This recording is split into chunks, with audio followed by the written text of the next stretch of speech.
Laki bini selalu gaduh tu biasa. Tapi kalau selalu gaduh tapi masalah duit tak selesai-selesai tu parah juga. Jadi apa kata saya kongsi kepada anda, apakah bisnes yang saya dan wife saya buat yang mana bukan saja kami kurang gaduh tapi kami makin sayang satu sama lain. Jadi kalau anda baru dengan channel ni, saya Min Kamarudin dan saya adalah Certified Product Trainer yang mana kami specialize membantu anda yang berumur 30 ke 40 tahun untuk baiki tahap kesihatan. Dan dalam masa yang sama, kami juga adalah trainer untuk bantu anda untuk jana pendapatan 5 ke 10 ribu ringgit sebulan secara part time. Jadi ini adalah 3 kriteria yang saya pilih bisnes ni. Saya dan wife saya dan kami enjoy time freedom dan banyak perubahan dalam hidup kami. Jadi yang pertama ialah bisnes ni kami join sama-sama under satu account. Jadi tak perlulah nak asing-asing kan. Nah, satu account sama-sama buat satu account saja. Kenapa? Sebab bila kita sukses, bila kita capai kejayaan dalam bisnes ni, kami enjoy recognition, hadiah, penganugerah itu sama-sama. Contohnya naik pentas sama-sama,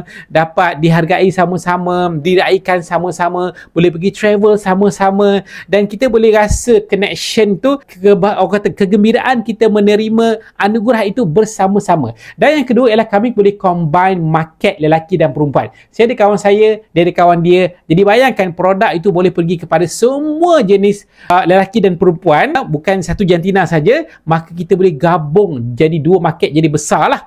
Dan yang ketiga ialah, yang best sekali ialah produk-produk ni design untuk digunakan dalam tempoh masa yang lama. Dia habis setiap bulan tetapi orang akan come back untuk ambil produk ni, amal produk ni sebab produk ni jenis keperluan yang bagi impact bukan saja kepada semua pelanggan saya tetapi kami berdua banyak ada perubahan hidup selepas amalkan produk-produk ni. Jadi kalau nak tahu, simple saja anda just komen bisnes laki bini dan inbox saya.